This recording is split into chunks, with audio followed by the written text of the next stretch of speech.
हम लोगों ने इसके पहले अभी 4th पीरियड में प्रकृतिवाद के बारे में देखा था और हम लोग ये देख रहे थे कि प्रकृतिवाद के उदय के क्या कारण थे, क्यों यह अस्तित्व में आया। आपने देखा कि प्रकृतिवाद का मतलब सीधा सा प्रश्न था, प्रकृति का शासन, रूल ऑफ नेचर। इसका मतलब आप ये भी कह सकते हैं कि जो चीज़ अपने आप हो रहा है वह प्राकृतिक है। बहुत स्पष्ट शब्दों में कहना हो अगर तो जिसमें हमारा कोई प्रयास शामिल ना हो, अपने आप हो रहा हो, वह प्राकृतिक है। और इसी चीज़ को बाद में ये कहा गया कि जो अपने आप हो रहा है वह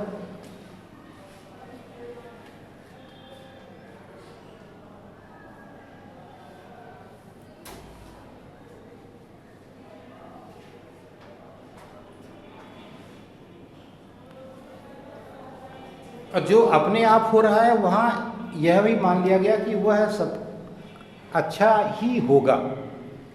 इसका मतलब इसी को बाद में कहा गया कि यह पॉजिटिविज्म है, आशावाद है। आशावाद का मतलब ये होता है कि जैसे दो तरह के लोग होते हैं, एक को आप कहते हैं कि पॉजिटिव अप्रोच वाले, दूसरे होते हैं निगेटिव अप्रोच वाले। तो जो आशावादी होता है उसे हर चीज़ अच्छी दिखाई पड़ती है और जो निराशावादी होता है उसे हर चीज़ खराब दिखाई पड़ती है। जैसे आपसे कहा जाए कि ये गिलास है, इसमें पूछा जाए गिलास में कितना पानी है, तो दो तरह का जवाब हो सकता है। एक आदमी कहेगा कि गिलास आधा भरा है और दूसरा कहेगा गिलास आधा खाली है। उत्तर दोनों सही है, लेकिन जो कहता है कि गिलास आधा खाली है उसका जो माइंड सेट है वह नेगेटिव अप्रोच वाला है, उसे हमेशा उल्टा दिखाई पड़ता है। और जो कहता है गिलास आधा भरा है उसका अप्रोच पॉजिटिव है, उसे अच्छी चीज़ दिखाई पड़ती है। अक्सर ये कहा जाता है कि जो आदमी अच्छा है उसे बहुत गौर से मत देखो, नहीं तो कोई बुराई दिख जाएगी, और जो बहुत बुरा है उसे बहुत गौर से देखो, शायद कोई अच्छाई दिख जाए। इसका मतलब क्या हो गया कि देखने वाले का दृष्टिकोण कैसा होना चाहिए, वह हमेशा हर किसी में उसे अच्छाई ढूंढनी चाहिए। हम आप हमेशा दूसरे में क्या ढूंढते हैं, बुराई ढूंढते हैं। ये गड़बड़ है। बुराई सिर्फ अपने में ढूंढना चाहिए कि हमारे में क्या बुराई है, क्योंकि दूसरा चाहे जितना बुरा होगा तो कोई ना कोई अच्छाई तो होगी ही होगी भाई, ढूंढ के देखो पहले।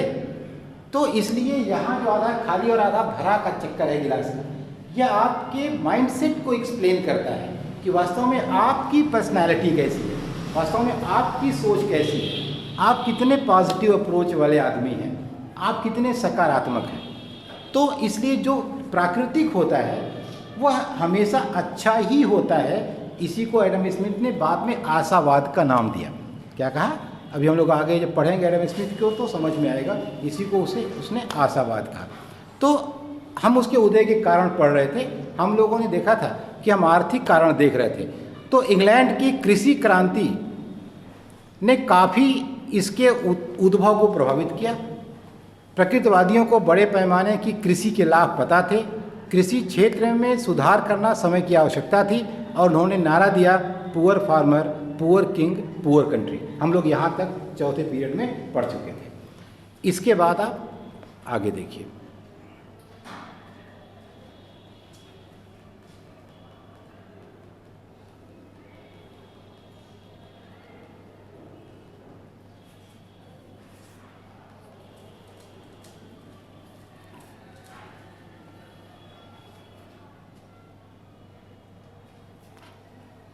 हेने ने लिखा कि फ्रांस उस समय, आपने देखा कि उत्पत्ति कहाँ हुई, फ्रांस में। तो फ्रांस उस समय एक बहुत बड़े रेलवे या कारखाने के समान हो गया था, जिसमें क्षरण या मूल्यह्रास के लिए कोई व्यवस्था नहीं थी। उसकी उत्पादन शक्ति कम थी और साख डवाडोल हो गई थी। देखो, उसने पूरे देश की तुलना एक ऐसे उद्योग से की। उद्योग में तुम जानते हो कि मशीन चलती है, तो जब मशीन लगातार चल रही है तो उसमें डिप्रिसिएशन भी होगा, उसमें टीयर एंड बियर भी आएगा, उसमें कुछ मूल्य ह्रास होगा, उसमें कुछ घिसावट आएगी, कुछ नुकसान होगा। तो उस घिसावट को, नुकसान को दूर करने के लिए आपके पास नई मशीन या उसके नए कलपुर्जे होने जरूरी हैं। अगर ऐसा नहीं है और केवल बिगड़ता जा रहा है तो बहुत जल्दी ही क्या हो जाएगा, ख़त्म हो जाएगा। तो पूरा फ्रांस कैसा हो गया था, ऐसे उद्योग की भांति हो गया था जहां डिप्रिसिएशन को मेंटेन करने की शक्ति खत्म हो गई थी। तो इसका मतलब धीरे धीरे पूरा देश क्या हो जाएगा, खत्म हो जाएगा। तो इसके अलावा जो दूसरे कारण थे उदय के, उसमें वणिकवादियों के विरुद्ध प्रतिक्रिया, हमने आपको पीछे बताया कि जो वणिकवादियों ने कहा उसे अगर हम थीसिस मान लें तो इन्होंने जो कहा वह उसके ठीक विरोध में था, इसलिए इसको एंटीथेसिस कहा गया। तो वणिकवादियों के विरोध में कैसे उत्पन्न हुआ, देखिए हैनेक के अनुसार यद्यपि प्रकृतिवाद के कई अर्थ हैं, परंतु इसे वणिकवाद की प्रतिक्रिया के रूप में भी परिभाषित किया जा सकता है। फ्रांस के प्रथम आर्थिक विचारक लुगिलबर्ट ने 1664 से 1714 भी जिनका कार्यकाल था, उन्हें माना जाता है कि यही फ्रांस का पहला आर्थिक विचारक था, जिन्होंने तत्कालीन आर्थिक दयनीयता को ध्यान में रखकर प्रणाली के सुधार की योजना दी। खाद्यान्न निर्यात के लिए निर्यात शुल्क की समाप्ति तथा वितरण में समानता पर जोर दिया। काल्बर्ट की नीतियों का विरोध किया। काल्बर्ट आपको याद होगा, हम लोगों ने वणिकवाद में पढ़ा था, उसकी नीतियों का विरोध किया। दूसरे निबंध में उसने भूमि को धन का स्रोत माना। 1734 में मेलन, जिन्हें हेने ने अपने अंतिम विश्लेषण में वणिकवादी ही माना है, ने कहा कि अनाज सोने से अधिक महत्वपूर्ण है। ये लाइन इसलिए महत्वपूर्ण है कि हम लोग अभी तक वणिकवाद में क्या पढ़ते आए थे कि सबसे अधिक बेहतर स्रोत धन का सोना और चांदी। क्यों? क्योंकि सोना और चांदी सर्वसुलभ तरीके से स्वीकार्य है, सबको आराम से पसंद आ जाता है। कोई ऐसा नहीं जो कहे हमको सोना नहीं चाहिए। कारण यह है कि सोना अंतर्राष्ट्रीय करेंसी है। रुपया आपको 1 करोड़ रुपया दे और आपको 1 करोड़ रुपया दे करके अमेरिका में ले जाके पटक दे, तो हो सकता है कि वह वहाँ कोई रुपया न ले, क्योंकि कहेगा आप डॉलर ले आइए। लेकिन अगर आपके पास आधा किलो सोना है तब तो सोना आप कहीं भी किसी भी दुकान में घुस के बेच दीजिए, काम खत्म, वो ले लेगा फट से और आपको डॉलर दे देगा। तो सबसे ज़्यादा तरल रूप जिसको आप कहते थे, लिक्विड किसे कहते हैं? तरलता पता है क्या होती है? तुम लोग बताओ, तरलता को कैसे डिफाइन करते हो? लिक्विडिटी क्या है? मुद्रा का सबसे बड़ा गुण क्या होता है? जो आसानी से तरलता होती है। तरलता को दूसरे आसान शब्दों में हम कैश कहते हैं, नगद। तरलता का मतलब क्या होता है? नगद। और नगद का मतलब होता है रेडीमेड परचेजिंग पावर। मतलब वह कोई भी वस्तु जिससे सीधे लेन देन करते हैं आप, डायरेक्ट, उसे तरल कहा जाता है। सोना में तरलता है, लेकिन सोना में डायरेक्ट लेन देन नहीं है। जैसे आपके पास 10 ग्राम सोना है, आपको चाय पीना है, अब क्या करेंगे? 10 ग्राम सोना देके चाय पी लेंगे? क्या करोगे भाई? पहले बेचोगे। एग्जैक्टली, पहले बेचेंगे। इसका मतलब पहले हमको एक और काम करना पड़ेगा। तो ये पूर्ण तरल नहीं हुआ। ये जरूर है हर कोई ले लेता है, वो अलग बात है, लेकिन हमको पूर्ण तरलता की बात करनी होगी तो केवल पैसा ही है। 5 रुपए की नोट जेब में है, मैंने निकाला, तुरंत दे के चाय पी लिया। तो तरलता का मतलब होता है readymade purchasing power, cash in hand, नगद आपके पास कितना है। ठीक है, नगद रखने की इच्छा को ही तरलता पसंदगी। आपको याद होगा कीन्स का ब्याज का सिद्धांत ना, तरलता पसंदगी का सिद्धांत पढ़े हो ना, जिसमें कहता है कि अपने पास हम जो नगद रखने की हमारी इच्छा होती है उसी को हम क्या कहते हैं? तरलता पसंदगी कहते हैं, लिक्विडिटी प्रेफरेंस कहते हैं। और क्यों रखते हैं? वो इसीलिए रेडीमेड परचेजिंग पावर के लिए, क्योंकि हमें रोजमर्रा की आवश्यकताओं को पूरा करने के लिए नगद ही चाहिए होता है। निश्चित रूप से हमको सुबह अगर चाय पीनी है तो 5 रुपया चाहिए। आपके पूरे शरीर पर 5 किलो सोना है, but you don't have 5 rupees in cash, you cannot have a cup of tea. सीधी सी बात है, भले 5 किलो सोना पहने होंगे, 1 कप चाय नहीं पा सकते अगर आपकी जेब में 5 रुपया नहीं है। तो ज़रूरी क्या है कि जेब में 5 रुपया भी हो और 5 किलो सोना रहे तो और अच्छी बात है। अब उससे कोई मना थोड़ी करेगा कि सोना हमको नहीं चाहिए। ना, लेकिन 5 रुपया नगद भी होना चाहिए। तो ये देखिए पहली बार इन सबों ने, लेकिन अब इन्होंने क्या कह दिया कि सोने से ज़्यादा इम्पोर्टेंट क्या हो गया, अनाज हो गया। तो पूरा का पूरा फोकस ही शिफ्ट हो गया, सोने चांदी से खाद्यान्न पर आ गया, अनाज पर आ गया। ठीक है, ये महत्वपूर्ण बात है।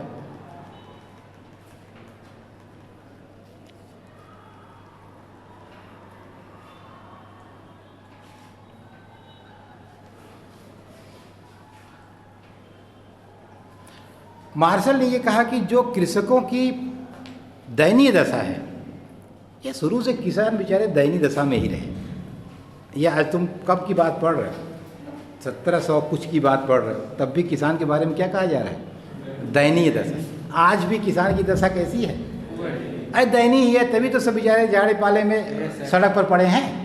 ये दयनीय तो है ही है, चाहे जिस कारण से पड़े हैं वो कारण महत्वपूर्ण नहीं है, वो दूसरा विवाद हो जाएगा, लेकिन पड़े हैं ये तो सत्य है ना। तो इतना ही दुखद बहुत है कि पड़े हैं, बाकी क्यों पड़े हैं वो तो बात की बात है।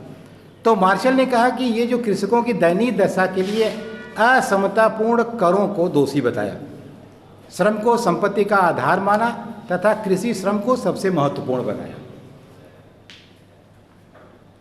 कुल मिलाकर ये कह सकते हो कि उस समय जितने लोगों ने उस समय के बारे में बात कही, सबने एग्रीकल्चर को और कृषि श्रमिक को या किसान को बहुत ज़्यादा इम्पोर्टेंस दिया, क्योंकि अनाज तभी आएगा, अगर अनाज एक्सपोर्ट करना है तो you must have surplus quantity, आपके पास कुछ अतिरिक्त मात्रा खाने के बाद बचनी चाहिए।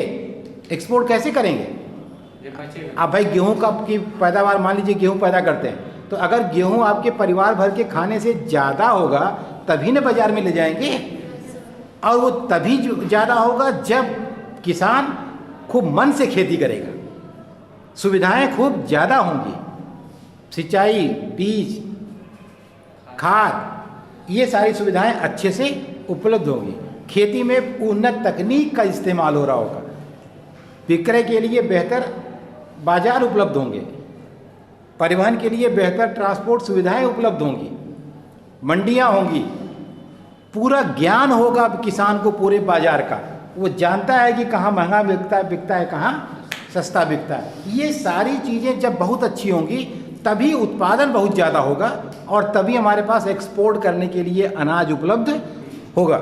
इसलिए निश्चित रूप से सबसे अधिक फोकस कहाँ होना चाहिए, कृषि। देखो एग्रीकल्चर ईमानदारी से अगर देखो तो ये एग्रीकल्चर या एक जीने की ही कल्चर है, उसको हम कोई व्यवसाय कहें ठीक नहीं है, ये वास्तव में जीने की एक विधा है एग्रीकल्चर। जैसे हिंदुस्तान को देखो तो हिंदुस्तान में जो तुम देख रहे हो कि इतने बड़े पैमाने पर बेरोजगारी है, बहुत बड़े पैमाने पर बेरोजगारी है, लेकिन किसी को तुम देख रहे हो कि बेरोजगार है और खाने बगैर मर जा रहा है? क्यों? ऐसा क्यों है भाई? 70% कृषि यहाँ होती है। वो सिर्फ उसका कारण परिवार और कृषि है। जैसे हमारे देश में सबसे इम्पोर्टेंट इंस्टीट्यूशन फैमिली है, परिवार है, जो दुनिया में इतनी मजबूत कहीं नहीं है ईमानदारी से। और हमारे परिवार में छोड़ने की परंपरा है। जैसे कोई चीज़ आप खा रहे हैं और जैसे ही कोई दूसरा आता है कहते हैं भैया आप ले लीजिए, हम नहीं खाएंगे, तुरंत क्या करते हैं आप, तुरंत ही उसको देने का प्रयास करते हैं। और एक दूसरे की सेवा आप अपने संस्कार की वजह से करते हैं, किसी स्वार्थ से नहीं करते। ऐसा नहीं कि माँ बाप के पास बहुत पैसा है तो आप बहुत सेवा कर रहे हैं और पैसा नहीं है तो सेवा नहीं कर रहे हैं। आपका संस्कार अच्छा है तो आप माँ बाप की सेवा पैसा रहने पर भी करते हैं और न रहने पर भी करते हैं। और जो नहीं करने वाले हैं, आपके देश में भी हैं, ऐसा नहीं कि यहाँ सब अच्छे ही हैं, तो वो माँ बाप की सेवा पैसा रहने पर भी नहीं करते हैं और न रहने पर भी नहीं करते हैं। लेकिन ज़्यादातर स्थितियों में लोग कर रहे हैं। अगर ये कहना हो कि ज़्यादा कौन है और कम कौन है बताइए, तो हम ये निष्कर्ष निकालेंगे कि अगर 100 लोगों में से 20 लोग नहीं कर रहे होंगे, 80 लोग लेकिन कर रहे हैं। अभी भी बहुत संस्कार बचा हुआ है, सब खत्म नहीं हुआ है। तो एक तो हमारे यहाँ बड़े पैमाने पर बुजुर्ग होने हैं, लेकिन वो सब के सब अच्छे से हैं, उनकी किस कुसेवा नहीं हो रही है। विकसित देशों में जैसे अमेरिका सोशल वेलफेयर पर बहुत पैसा खर्च करता है, लेकिन उसके बाद भी वहाँ बुजुर्ग उतने सुखी नहीं है जितना कि आपके यहाँ बुजुर्ग सुखी हैं, और सरकार कोई पैसा विशेष नहीं खर्च करती है सोशल वेलफेयर के नाम पर। और करती भी है तो उनको मिलता नहीं है, चलिए बीच में क्या करते हैं, खा जाते हैं। तो आपके परिवार में बुजुर्ग है, उसे कोई सुविधा सरकार से नहीं मिल रही है, लेकिन उसका रहना खाना, इवन उसका डिसीजन मेकिंग, उसका निर्णय में योगदान, बाबा आपके चाहे 90 साल के ही क्यों न होंगे, घर में किसकी चलती है, बाबा की चलती है। कुछ नहीं करते, बिस्तर पर है, लेकिन फिर भी आप कोई काम करने के पहले किससे पूछ लेते हैं? तो और यह पूछते ही उनमें जान आ जाती है, यह आप ध्यान रखिएगा।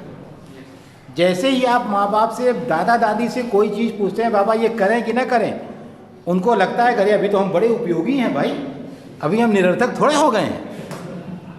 तो निर्णय विधायक पहलू में उनका जो कंट्रीब्यूशन है वो अंत तक बना रहता है, वो चाहे कुछ करें चाहे न करें, और उसे हम अपना संस्कार मानते हैं। क्या मानते हैं? कि दादा से, बाबा से, पिताजी से, माँ से पूछ के कोई काम करना।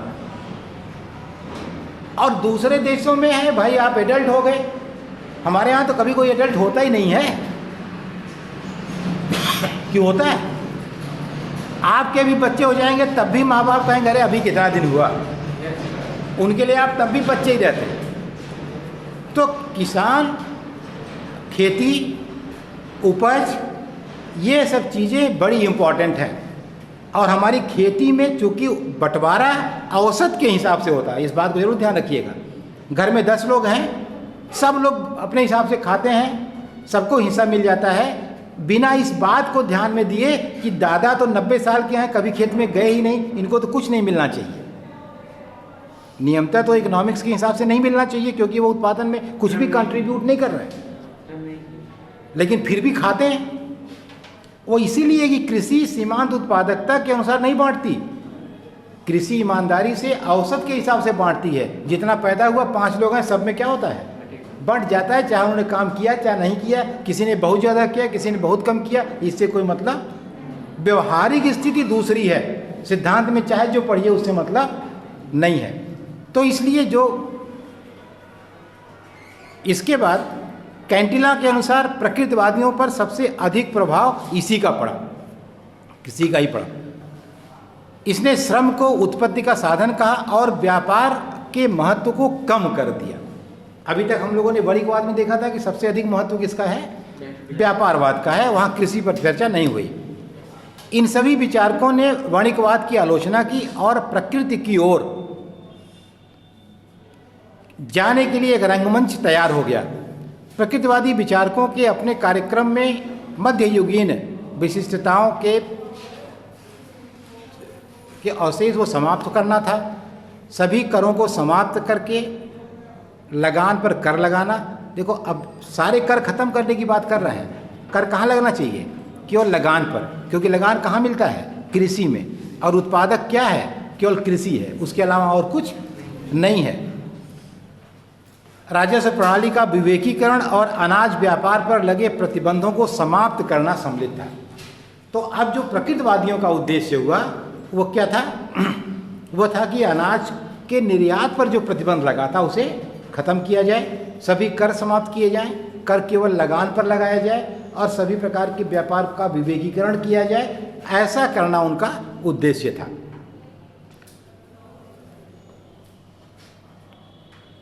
अब कुछ व्यक्तिगत शक्तियां भी उस समय इसके लिए जिम्मेदार थीं, जैसे न्यूटन का नाम तुम जानते हो, न्यूटन उसी दौरान आया। तो न्यूटन ने बहुत सारे आविष्कार किए, तो साइंस के क्षेत्र में बहुत सारा आविष्कार हुआ।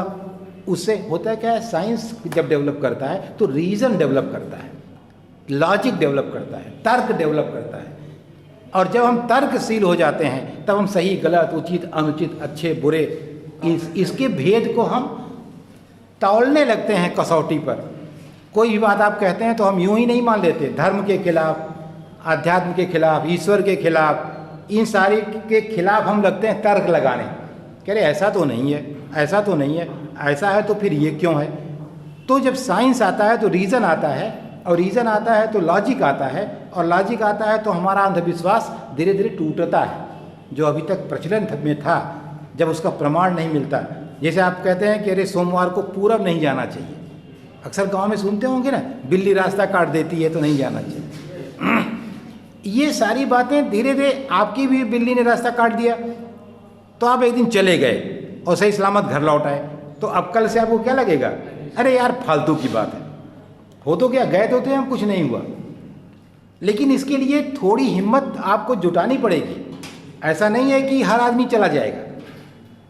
इस डर को आपको भगाने के लिए कहते हैं कि जिस चीज़ से डर लगे पहले वही काम कर लीजिए, समस्या खत्म हो जाएगी ना। और हम लोग क्या करते हैं, जिससे डर लगता है उसकी तरफ जाते ही नहीं है। जैसे जो विषय आपको कठिन लग रहा है, मान लो इकोनॉमिक्स ज्योग्राफी पढ़ते हो, ज्योग्राफी कठिन लग रही है तो तुम ज्योग्राफी खोलते ही नहीं हो, रोज़ क्या पढ़ते हो, इकोनॉमिक्स, और मन को संतोष देते हो कि चलो 3 घंटा आज पढ़े। हाँ होता ही भाई, 3 घंटा तो पढ़े ही तुम, लेकिन ईमानदारी से वो तो नहीं पढ़े ना जो तुमको नहीं आ रहा। और ये हमेशा होता है। तो जब हमेशा तुम कंफर्ट जोन में रहोगे जीवन भर, तो तुम्हें कठिन वाला कभी नहीं आएगा।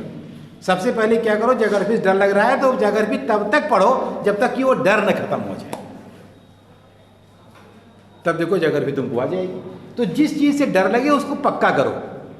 अंग्रेजी तुमको बोलने में बहुत डर लगता है, कसम खा लो कि यहाँ से हिंदी बोलेंगे ही नहीं, सब गलत बोलेंगे, उल्टा पुल्टा बोलेंगे। कोई एक थप्पड़ मारेगा तो मार भी खा लेंगे, कोई बहुत खराब कहेगा सुन लेंगे, चाहे जितना कोई गाली देगा, लेकिन गलती से हिंदी नहीं बोलेंगे। 4-5 दिन 6 दिन बीतेगा, you will be a good speaker in English. ऐसा बिल्कुल नहीं है कि तुम नहीं बोल सकते या कोई नहीं बोल सकता, तुम कुछ भी कर सकते हो। इसलिए कर सकते हो कि अगर जितने लोग कर रहे हैं उनके भी 2 ही हाथ पैर हैं, 18 हाथ पैर थोड़े हैं, और तुम्हारे पास कितने हैं, तो तुम क्यों नहीं कर सकते भाई। और बहुत अच्छी बात हमसे एक हमारे रिश्तेदार ने कही, मैंने जब गाड़ी खरीदी, तुमको शेयर करें, व्यक्तिगत बात है हमारी, मैंने आज से 20 साल पहले 25 साल पहले गाड़ी खरीदी, तो मैंने ड्राइवर रखा। तो लड़का बिल्कुल 15-16 साल का रिश्तेदार हमारा आया, वो गाड़ी चलाता था, आया तो कहा, अरे मौसा जी आप ड्राइवर क्यों रखे हैं। हमने कहा बेटा हमको चलाने नहीं आती गाड़ी। अरे कहीं जो चलाता है वो तो 8 फेल है, तो और आप तो MA PhD हैं तो आप गाड़ी नहीं चला सकते। अरे हमने कहा नहीं चलाते तो नहीं चलाते। अरे कहें फालतू की बात है, चलिए आपको अभी हम सिखा देते हैं गाड़ी चलाना। तो उसके कहने के पहले मैंने कभी कोशिश नहीं की, मुझे ये लगा मुझे तो नहीं आता, तो नहीं आता, बात खत्म हो गई। और जब उसने कहा तो मेरे दिमाग में आया कि हाँ यार आ तो सकता है, सीख सकते हैं, अगर ये चला लेता है तो मैं क्यों नहीं चला सकता। तो मैं उसी दिन उसी की गाड़ी से गया, यहीं कैंपस में TD कॉलेज के, और एक ही से मुश्किल से हमको लगता है कुल 5-7 मिनट लगा होगा उसको बताने में कि ये क्लच है, ये गियर है, ये स्टीयरिंग है, ऐसे करना है, ऐसे करना है। इसके बाद जब मैं चलाने लगा तो मैं इस बड़े वाली फील्ड में खूब बढ़िया चलाने लगा बिना किसी प्रैक्टिस के। लेकिन हमको सड़क पर उतरने में लग गया महीनों। क्यों? जब सड़क पर उतरे, उधर से कोई बल्टा लेकर आए तो हम खड़े हो जाए, वो जब चला जाए तब हम आगे बढ़े। वहाँ फिर डर था, तो लेकिन ड्राइवर रखे रहे। एक दिन मैं भदोही से वापस आ रहा था, ड्राइवर ड्राइव कर रहा था, तब ये मड़ियाओं की रोड बहुत ख़राब थी। उसने एक गड्ढे में ज़ोर से गाड़ी कुदा दी और उसका इंडिकेटर टूट के भगा बड़ी ज़ोर से गाड़ी। और हमने कहा अच्छा तुम उतरो। वो उतरा, हम कहा अब तुम बस से आना घर। और हम वहाँ से गाड़ी लिए, पहली बार डरते डरते धीरे धीरे धीरे धीरे मड़ियाओं से जौनपुर तक ले आए। उसके बाद से फिर आज तक ड्राइवर नहीं रखे। ठीक है, तो कहने का मतलब यह है कि आपको डर अपने अंदर से हटाना पड़ेगा। नहीं हटाओगे तो जीवन भर तुम्हें परेशान करेगा। तो इसलिए वो जब रीज़न आ गया, न्यूटन आ गया उस समय, ये व्यक्तिगत कारण था प्रकृतिवाद के उदय का, और लाख दार्शनिक आ गया। तो दर्शन और साइंस दोनों रीज़न पर चलते हैं, दोनों तर्क की बात करते हैं, दोनों ही आपको पूछते हैं क्यों, कैसे, कब, कहाँ, किस लिए। ये सारे प्रश्न उत्पन्न होने लगते हैं। तो वो व्यक्तिगत कारण भी थे जिनकी वजह से प्रकृतिवाद अस्तित्व में आया।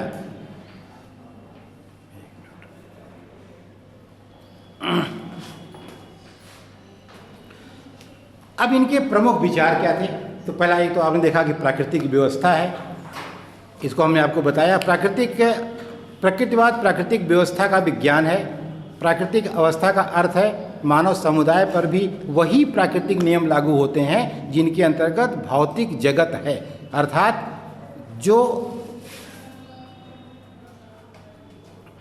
जो पशु और वनस्पत जगत को प्रभावित करते हैं। जीड एवं रिस्ट के अनुसार यह अर्थ सही नहीं होना चाहिए। यहाँ जो प्रकृतिवाद का जो अर्थ प्रकृतिवादियों ने बताया वो यही था कि एक नियम है जो प्राकृतिक है वो सब पर लागू होता है, चाहे वो वनस्पति हो, चाहे जीव हो, चाहे पशु हो, चाहे मानव हो, सबको वही पालन करना चाहिए, ये उन्होंने कहा। हालांकि जीड रिस्ट ने इसको स्वीकार नहीं किया। कोहने के अनुसार प्राकृतिक व्यवस्था एक ऐसी संरचना है जिसे ईश्वर ने संसार में प्रदान किया। अब देखो एकदम स्पष्ट हो गया कि प्राकृतिक व्यवस्था का मतलब जो नियम ईश्वर ने बनाया है। ईश्वर से मतलब कभी भी जब हम ईश्वर कहते हैं तो ईश्वर को कभी भी किसी देवी देवता से जोड़ने की जरूरत नहीं होती है। जब भी आप ईश्वर कहते हैं तो प्राकृतिक आप सत्ता की बात करते हैं, वो चाहे जो भी हो, जिसको आप मानते हो उसको मान लीजिए, कोई आपत्ति नहीं है, क्योंकि हर व्यक्ति का ईश्वर अलग अलग है। हमारा ईश्वर, हम हनुमान जी को मानते हैं, आप अल्लाह को मानते हैं, कोई यीशु मसीह को मानता है, तो ठीक है, ये सब शामिल हैं उसी ईश्वर में, कोई अलग से नहीं है।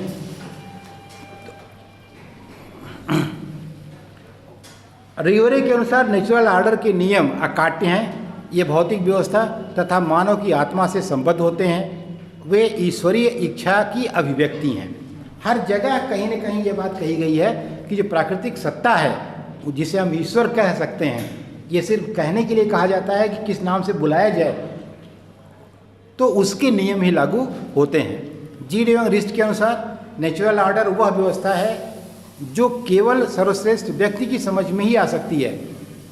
इसी तो प्रकृतिवादियों की तरह विवेकशील और उदार व्यक्ति ही समझ सकते हैं। अब देखो एक फिर यहाँ बहुत बड़ी बात आ गई कि जो नियम है, प्राकृतिक नियम जो हैं, जैसे यह जानना कि हमको पानी का बहुत दुरुपयोग नहीं करना चाहिए, हमें ज़मीन से ज़्यादा पानी नहीं निकालना चाहिए, हमें पर्यावरण को प्रदूषित नहीं करना चाहिए, हमें कूड़ा कहीं भी नहीं फेंकना चाहिए, यह सब जानने के लिए कह रहा है कि बहुत विवेकशील होने की ज़रूरत है। बात भी सही है।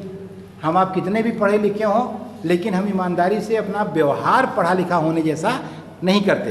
कहते हैं कि कॉमन सेंस की बात है। कॉमन सेंस कहने के लिए कॉमन होता है, ये वास्तव में बड़ा अनकॉमन है, बड़े मुश्किल से किसी में होता है। कॉमन सेंस का मतलब तो सब में जो हो, लेकिन ईमानदारी से कॉमन सेंस बहुत रेयर लोगों में किसी में होता है, ये बड़ा अनकॉमन है। जैसे आपको कहाँ उठना है, कहाँ बैठना है, कहाँ चाय पीनी है, कहाँ खड़ा होना है, कहाँ आपको खाना खाना है, कहाँ सिनेमा देखना है, ये कहाँ बोलना, अरे ये तो बहुत बड़ी बात है। कहाँ बोलना है, कितना बोलना है, कब बोलना है, कैसे बोलना है, ये तो आपके जीवन की समझ लीजिए सबसे बड़ी समस्या है।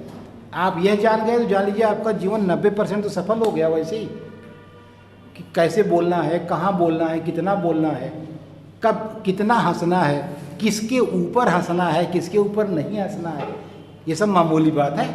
ये जीवन के सबसे कठिन प्रश्न तुमने वो बताए, ये मामूली बात नहीं है। और यह सब पता होना, ये इस बात का लक्षण है कि व्यक्ति बहुत विवेकशील है, अर्थात बहुत पढ़ा लिखा है। बहुत पढ़ा लिखा होना तो विवेकशील होने का कोई परिणाम नहीं होता है। ये कहना गलत बात है कि कोई पढ़ा लिखा है तो बड़ा विवेकशील है। एकदम नहीं पढ़ा लिखा आदमी भी बहुत सज्जन, बहुत विवेकशील, बहुत तर्कशील, बहुत उपयोगी, बहुत सामाजिक हो सकता है। इसका ठीक उल्टा बहुत पढ़ा लिखा आदमी किसी भी क्वालिटी का आदमी नहीं हो सकता है। चोरी, बेईमानी, घूसखोरी, अपराध जितना है सब कर सकता है। इस आचरण सही होना चाहिए। तो विवेकशील होने का संबंध कतई पढ़ाई लिखाई से नहीं है। इसीलिए शिक्षा के साथ साथ विद्या का भी होना जरूरी है। बार बार ये कहा जाता है कि जब ये मैकाले का नाम सुना है ना, कि ये जिसने शिक्षा नीति दी, तो जब इसने ब्रिटेन की संसद में उस अपने प्रस्ताव को प्रस्तुत किया तो उसमें उसने बताया कि गुरुकुलों में, वहाँ जैसे ये बड़े बड़े गुरुकुल थे उस समय ना, नालंदा था, विक्रमशिला था, बहुत सारे थे, तो उसने कहा कि वहाँ दो तरह की पढ़ाई होती है। कुछ विद्यार्थी शिक्षा ग्रहण कर रहे होते हैं, कुछ विद्यार्थी विद्या ग्रहण कर रहे होते हैं। ठीक, तो पूछा कि ये क्या चीज़ होता है, शिक्षा और विद्या क्या होती है भाई अलग अलग। तो उसने यही बात एक्सप्लेन की कि विद्या का मतलब शिक्षा के साथ साथ संस्कार का भी शामिल होना। ठीक है, आपको ज्ञान है तो ज्ञान के सही उपयोग की भी जानकारी होना। जैसे आपसे कहा गया कि अगर आप इसको छू देंगे तो ये सोना हो जाएगा, तो अब यह विवेक भी आपको होना चाहिए कि अनायास किसी चीज को छू करके सोना हमको नहीं बनाना है। तो यह विवेक आपके अंदर आ जाए। जैसे आपको वरदान में शक्ति मिल जाती है ना, अक्सर आप देखते हैं कि राक्षस लोग तपस्या करते थे तो उनको शक्ति मिल जाती थी। तो अब साथ साथ में उनको शक्ति मिल गई, यानी शिक्षा मिल गई, लेकिन उनको वह ज्ञान नहीं मिला कि इसे कहाँ प्रयोग करना चाहिए, कहाँ प्रयोग नहीं करना चाहिए। तो उन्होंने अपने स्वार्थ में, अपने शक्ति के विस्तार में, अपने साम्राज्य के विस्तार में उन्हीं के खिलाफ, जिन्होंने उनको वरदान दिया, उन्हीं के खिलाफ उसका इस्तेमाल करने लगते हैं, मानव जाति पर अत्याचार प्रारंभ कर देते हैं। तो यह गलत बात है। ठीक है, तो हाँ, तो इसका मतलब कि पढ़ा लिखा होना बहुत जरूरी है, ये मान लिया गया।